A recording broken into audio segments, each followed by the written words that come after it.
أعوذ بالله من الشيطان الرجيم.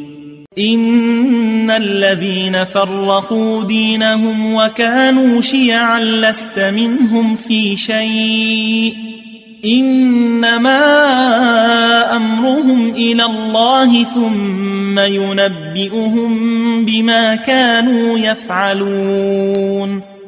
من جاء بالحسنة فله 10 أمثالها ومن جاء بالسيئة فلا يجزى إلا مثلها وهم لا يظلمون.